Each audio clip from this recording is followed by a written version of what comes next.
এই যে গণ আন্দোলনে যারা নিহত হয়েছে তাদের একটা বিচারের কথা কিন্তু বারবার আসছে। আমরা দেখেছি যে এই বলা হচ্ছে এই বিচার 650 জন হোক 1000 জন হোক, তালিকাও কিন্তু এখনো প্রস্তুত না, হয়নি, ওটা জাতিসংঘ প্রাথমিক তালিকা বলেছেন।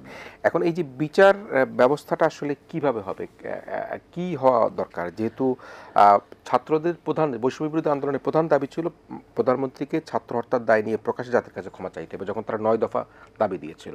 এখন প্রধানমন্ত্রী দেশে নাই, ক্ষমা চাওয়া, বিচার করা, তো এই বিচার না, সেই পটভূমি তো এখন নাই।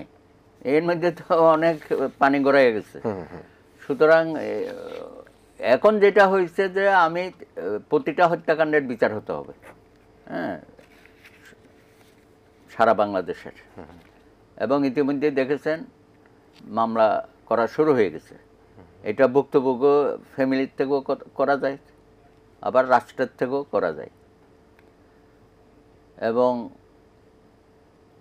এগুলো যখন রাষ্ট্র এই ব্যাপারে মনোযোগী হবে, তখন তারা ডিসাইড করবে এই মামলাগুলো কিভাবে কোথায় হবে।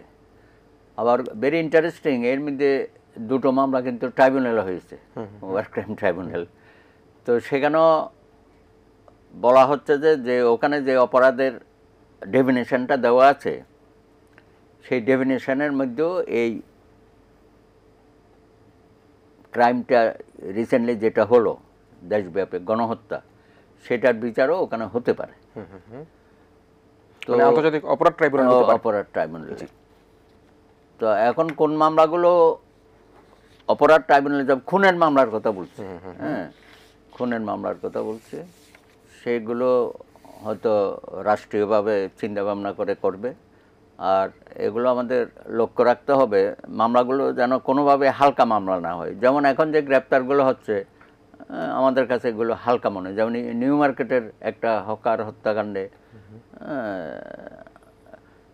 দুইজন কুখ্যাত ব্যক্তিকে ধরা হয়েছে, একটা আনিসুল হক আর একটা দরবেশ সাহেবকে। তো এদের তো অপরাধের মাত্রা এত বেশি, সেটা তো মাপাও যাচ্ছে না আর কি। সুতরাং এদেরকে আরও বহুমাত্রিক অপরাধে তাদের মামলা হবে। এবং আজকে দুর্ভাগ্যজনকভাবে প্রধানমন্ত্রী তো পালিয়ে গেছেন, তার দলকে ফেলে রেখে, কারো দিকে তাকানো নাই। এখন অন্যরা যারা ছিল তার দোসররা, তারাও এখন সব পালিয়ে গেছে।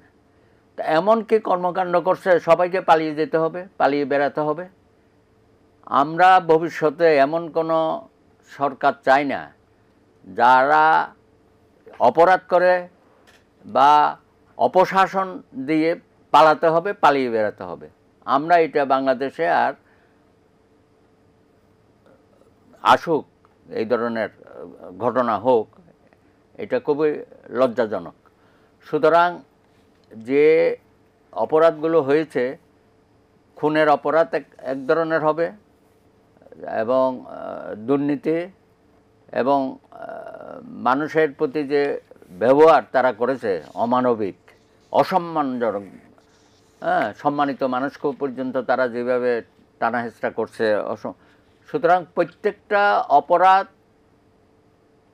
তার জুরিসডিকশনের মধ্যে হওয়া উচিত, এবং ধরে ধরে প্রত্যেকটি চিহ্নিত করেই বিচারের দরকার হলে সময় নিয়ে করা হোক, তারা ওটার কিছু নাই।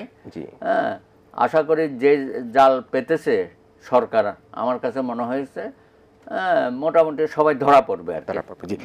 আমি